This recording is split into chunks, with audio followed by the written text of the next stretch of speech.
बच्चों, last class में हमने 9 सिद्धांत किए थे और आखिरी सिद्धांत हमारा सोपान श्रृंखला का था।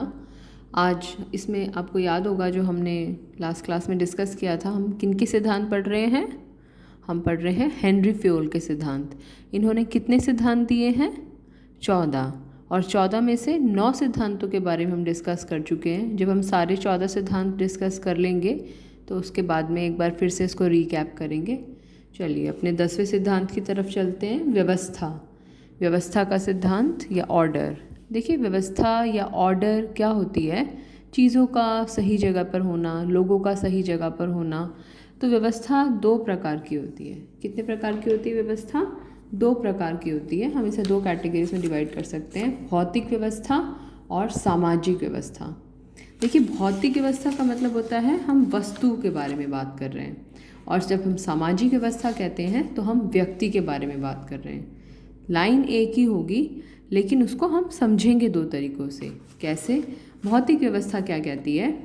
प्रत्येक वस्तु के लिए एक उचित स्थान और वह वस्तु अपने स्थान पर उपलब्ध। फॉर एग्ज़ाम्पल, हमें मालूम है कि स्कूल में, क्लासरूम में टीचर्स टेबल होनी चाहिए, तो उसके लिए उचित स्थान बना हुआ है कि क्लासरूम के सेंटर में टीचर्स टेबल होनी चाहिए। और अगर वो टेबल अपने स्थान पर उपलब्ध नहीं है, यानी कि हर चीज़ के लिए एक सही स्थान बनाना और वो चीज़ उस स्थान पर उपलब्ध भी होना, उसको भौतिक व्यवस्था कहा जाता है।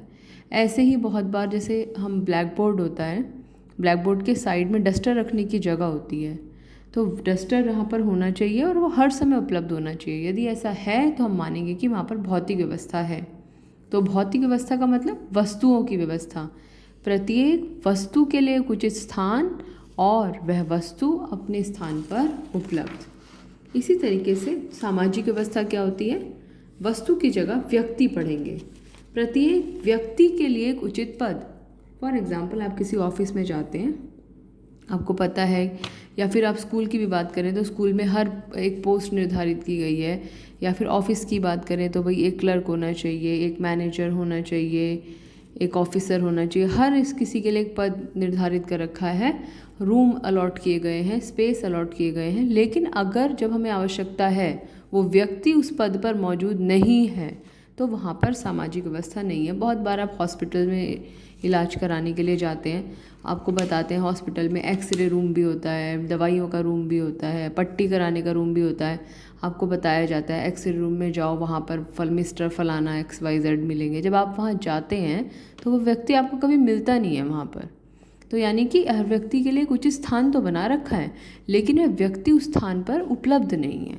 तो इसलिए बहुत सारे सरकारी हॉस्पिटल्स में हम ऐसा पाते हैं कि वहाँ पर सामाजिक व्यवस्था नहीं है। तो 2 तरह की व्यवस्था, पहली भौतिक व्यवस्था, दूसरी सामाजिक व्यवस्था। भौतिक व्यवस्था का मतलब प्रत्येक वस्तु के लिए कुछ स्थान और वह वस्तु अपने स्थान पर उपलब्ध। सामाजिक व्यवस्था क्या कहलाती है? प्रत्येक व्यक्ति के लिए उचित पद, पद मतलब पोस्ट, और वह व्यक्ति अपने पद पर उपलब्ध या नियुक्त, या तो वो अवेलेबल हो, या हो सकता है कि अपॉइंटेड ही नहीं है तो फिर अपॉइंट करो उसको वहाँ पर। इसको व्यवस्था का सिद्धांत कहा जाता है।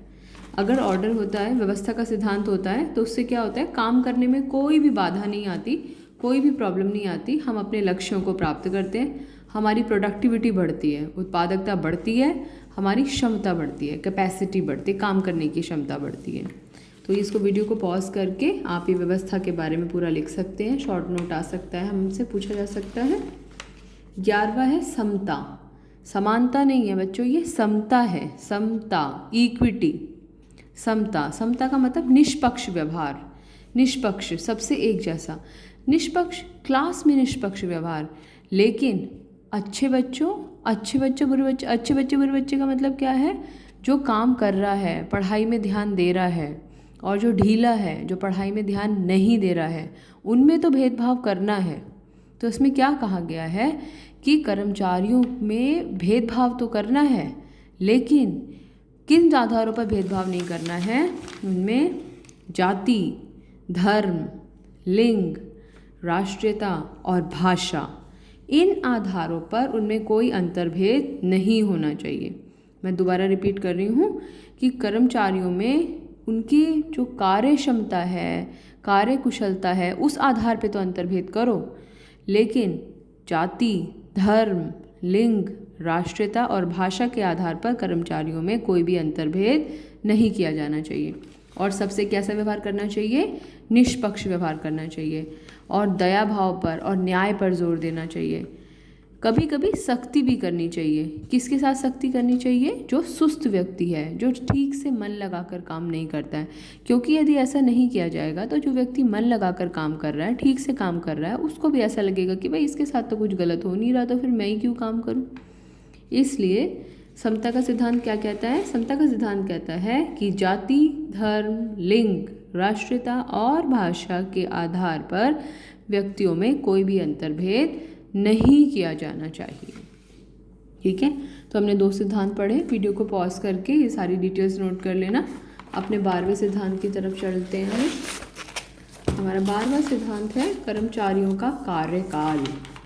कर्मचारियों का कार्यकाल कैसा होना चाहिए? कर्मचारियों का कार्यकाल, देखिए, कार्यकाल का मतलब है कि वो एक जगह पर, एक पोस्ट पर कितने टाइम तक टिके रहें। इसमें क्या है, काम करने के लिए देखो उनको बहुत जल्दी जल्दी, अगर किसी व्यक्ति को बहुत जल्दी जल्दी उसके एक जगह से दूसरी जगह ट्रांसफ़र करते रहेंगे तो इतने में वो पहली जगह को समझ भी नहीं पाया, उतने में हमने उसका ट्रांसफ़र दूसरी जगह कर दिया, तो वो मन लगा के काम नहीं कर पाएगा। इसलिए हमने यहाँ पर कुछ पॉइंट्स लिखे हैं कि जब कर्मचारी का चुनाव करो उस समय चुनाव की पूरी कठोर प्रक्रिया का पालन करो। दूसरी बात, एक बार जब तुमने उसे चुन लिया तो उसके बाद में उसे उसका कुछ काम करने के लिए उसे समय दो, उसको दिखाने, उसका हुनर दिखाने का टाइम दो उसको, और उसको उसकी पोस्ट से जल्दी जल्दी मत बदलो। अगर उसे ऐसा लगेगा कि उसको यहाँ से हटा दिया जाएगा, नौकरी से निकाल दिया जाएगा, यहाँ से ट्रांसफ़र कर दिया जाएगा, तो वो अपने आप को असुरक्षित महसूस करेगा, मन लगा के काम नहीं कर पाएगा और बहुत संभावनाएं हैं कि वह संगठन को छोड़कर भी चला जाए। और अगर वो आदमी संगठन को छोड़कर चला गया तो हमें दोबारा से किसी को नियुक्त करना पड़ेगा, दोबारा से उसे प्रशिक्षित करना पड़ेगा, अपने संगठन में लाना पड़ेगा, और जिससे कि हमारी संगठन में कर्मचारियों को नियुक्त करने की लागत जो है वो बढ़ जाएगी। इसलिए कर्मचारियों का कार्यकाल कैसा होना चाहिए? कर्मचारियों का कार्यकाल स्थिर होना चाहिए, ये हमें याद रखना है। कर्मचारियों का कार्यकाल कैसा होना चाहिए? स्थिर होना चाहिए।